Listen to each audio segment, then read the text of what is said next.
Bonjour à tous et bienvenue dans ce nouveau photoblog. Aujourd'hui on est au parc ornithologique du Pont de Gau où je vais utiliser le 100-400 que m'a prêté Sigma pour faire un maximum de photos animalières. Donc dans ce parc il y a des cigognes, il y a des flamants roses, il y a plein d'animaux. On va essayer d'être discret et de ne pas faire trop de bruit comme je suis en train de faire actuellement pour pas trop les déranger. Mais voilà, le but c'est de sortir un petit peu ce zoom qui est fait pour ça en fait et de prendre le maximum de photos de ces animaux. Alors, comme vous voyez, j'utilise le 100-400 sur mon A7R2 qui a énormément de mal en autofocus, qui ne voit pas du tout. Je pense que c'est dû à son âge ou à un mauvais réglage que j'ai pu faire. Donc, je fais toutes les photos en focus manuel et j'essaie de travailler avec de la rafale pour être sûr qu'une de mes photos soit nette. Et peut-être que je vais arrêter à un moment le vlog, je vous préviendrai juste avant parce que je mettrai le 100-400 sur l'A6600 qui a un autofocus beaucoup plus efficace et surtout un autofocus spécifique aux animaux. Alors je ne sais pas si ça a déjà été mis en route par Sony pour les oiseaux, mais j'espère que ça sera déjà beaucoup mieux que le focus manuel que moi je peux faire avec le 100-400 qui est assez difficile vu que, comme vous le voyez, quand il est pleinement ouvert, il est assez lourd, donc il y a beaucoup de vent en plus, donc j'ai tendance à un petit peu bouger. Donc je suis pas sûre que tout sera bien net, c'est pour ça qu'à un moment, je vais vous dire que j'arrête là de vlogger, récupérer la 6600 et mettre ce 100-400 dessus.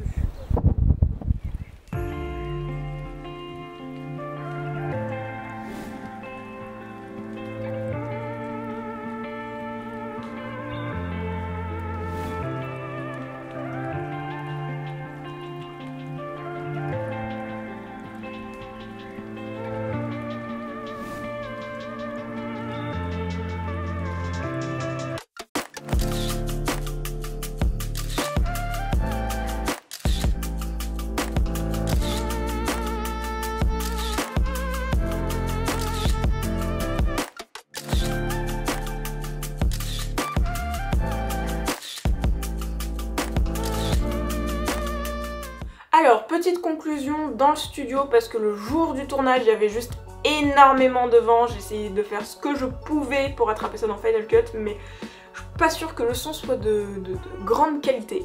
Donc, je suis allée au parc ornithologique du Pont de Gau, qui se situe en Camargue, si je dis pas de bêtises, pour faire de la photo animalière avec le 100-400 que m'a prêté Sigma. Donc au passage, un grand merci à Sigma France qui m'a envoyé ce 100-400 pour que je puisse le tester.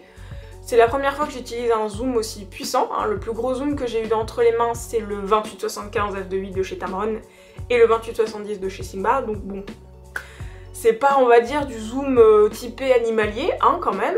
Et là je suis agréablement surprise, c'est pas la première vidéo que je fais avec le 100-400, j'en ai fait une sur le Colorado provençal qui est sorti il y a 2 semaines et il y en a une autre qui va sortir sur le Salin du Midi. En fait ils me l'ont passé, j'ai joué avec comme jamais, tout simplement. Il n'y a pas d'autre... J'avais jamais eu de zoom aussi puissant, j'ai voulu le poncer au maximum pour faire le meilleur retour. Donc 2 points négatifs qui ne viennent pas du tout, attention, ça ne vient pas du tout du 100-400. Ça vient de moi et de ma pratique et de mon matériel. Premier point, déjà, je vais le déloc. Si vous ne le saviez pas, c'est un beau bébé. Voilà, c'est une belle bête, hein. À peu près, ça fait la taille de mon avant-bras en longueur, voilà. Mais il reste extrêmement léger, je crois qu'il est 1 kg plus léger que son homologue chez Sony. Ça reste quand même très léger. Mais ayant des bras de faiblard, voilà. Au parc ornithologique, j'ai shooté 1 heure et demie à main levée avec du vent. Donc au bout d'un moment, j'avais beaucoup de mal à faire la mise au point. Et je vais vous expliquer pourquoi je dis ça, parce que en fait, je vais le reposer déjà, avec mon A7R2, j'ai eu quelques petits soucis de mise au point. C'est-à-dire que mon A7R2 n'arrivait pas du tout à faire la mise au point en autofocus avec ce 100-400. Il était complètement largué, donc je sais pas si c'est normal ou si juste il avait la flemme ce jour-là, tout simplement. Bref, avec l'A7R2, j'ai dû faire la mise au point en mode manuel. Et voilà, la mise au point en mode manuel avec un 100-400, du vent et mes bras. Vous imaginez le tableau, il y a pas mal de photos qui sont floues, tout simplement. Après, je l'ai utilisé sur la 6600 et sur la 6600, un régal, un délice, pas de soucis, l'autofocus nickel, j'ai pu traquer les oiseaux, j'ai fait les meilleures photos avec la 6600 tout simplement. Je suis un petit peu dégoûtée parce que c'est la 7R2 qui a la plus grosse résolution, mais c'est pas grave. Vous avez vu les photos juste avant, je m'en suis quand même pas trop mal sortie, j'espère, hein. Je vous attends dans les commentaires pour me dire si vous avez apprécié les photos ou pas. C'était la première fois que je faisais vraiment de la photographie type animalière en fait. La plus grosse photographie animalière que j'ai fait c'est celle de mon chat, donc je pense que ça va à peu près. Mais là c'était vraiment la première fois que je pouvais shooter des animaux, on va dire, à distance, parce qu'ils étaient quand même assez loin, mais bon ça va, ils n'étaient pas non plus féroces et farouches, hein, c'était pas un lion, c'était des flamants roses et d'autres oiseaux. D'ailleurs s'il y a des amis ornithologues dans les commentaires, n'hésitez pas à me dire, les flamants roses je vois quel animal c'est, par contre les autres que j'ai pu shooter, j'ai pas eu l'occasion de voir qui était qui, donc si vous avez des précisions à apporter, hein, je compte sur vous, parce que j'aimerais bien savoir quel animal j'ai pu shooter tout simplement. Bref, tout ça pour vous dire que je me suis bien amusée avec le 100-400, que j'ai fait plusieurs vidéos avec, donc celle du Colorado provençal qui est sortie il y a 2 semaines, celle-ci qui sort du coup aujourd'hui au moment où vous voyez la vidéo, et celle qui va venir juste après, le prochain photovlog que j'ai fait au Salin du Midi, donc à côté d'Aigues-Mortes, toujours en Camargue, où là j'ai shooté un petit peu avec le 100-400, un petit peu avec le 20 mm.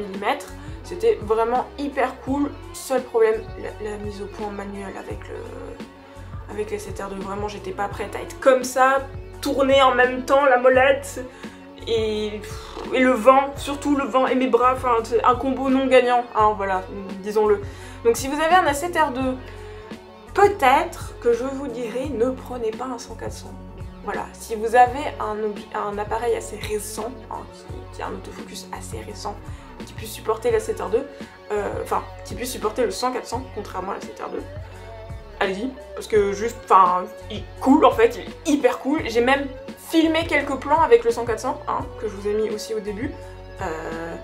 J'ai filmé, j'avais pas de trépied, j'étais à main levée, d'accord? Donc c'est pour dire à quel point la stabilisation qui est intégrée dans le 100-400, elle est bien en fait, elle est très très bien. C'est pas pour faire non plus l'apologie de Sigma, hein, je vous rassure, ils m'ont pas payé, ils m'ont rien dit pour cette vidéo. Je sais même pas si je leur avais dit que j'allais faire une vidéo sur le sujet. Ils m'ont juste simplement prêté, parce que je leur ai dit que j'allais faire de la photographie animalière. Mais en vrai, très bon objectif, je l'aime beaucoup. J'aimerais juste être plus musclée des bras pour pouvoir faire de meilleures photos avec. Mais vraiment une pépite, hein. Vous avez tout ce qu'il faut sur ce petit objectif. Je vous fais un petit plan là, si hop, il veut bien faire le focus. J'espère qu'il fait le focus dessus. Mais en gros, vous avez tous les boutons, vous avez même un truc qui est juste génial, que j'aime beaucoup. C'est un bouton lock pour empêcher le zoom de s'ouvrir tout simplement. Quand vous l'avez accroché, ben, en vrai, moi je l'avais accroché comme ça avec la fixation Peak Design. Ça n'a pas bougé, hein. Enfin vraiment, le fixation tenue, aucun problème. Vous avez le changement de focus, vous avez plein de boutons. Vous avez ce plastique que vous voyez ici, en fait il s'enlève et vous pouvez mettre le collier pour le fixer en trépied. Mais de toute façon, moi, ça ne nous aurait servi à rien, j'ai pas pris mon trépied en vacances, voilà. Mais tout ça pour vous dire que je vais y arriver, hein, je vais faire cette conclusion, ne vous inquiétez pas, la vidéo est longue, je sais. J'ai adoré shooter avec ce 100-400, si vous cherchez un gros zoom pour faire de l'animalier, pour faire du sportif, mais que vous voulez pas aller sur un 200-600 parce que c'est un peu trop costaud, et que vous cherchez une solution compacte et un petit peu plus abordable que chez Sony, allez-y, hein. Franchement, les photos parlent d'elles-mêmes, je pense. Enfin, dites-moi dans les commentaires si les photos vous plaisent, mais en tout cas, moi j'ai pris énormément de plaisir à shooter avec et à les retoucher. Sur ce, moi, je vous dis de ne pas oublier de vous abonner, d'activer la cloche, de partager, de venir papoter en commentaire ou sur Instagram. Je vous attends. Et puis sur ce, moi je vous dis à la semaine prochaine. Allez, salut!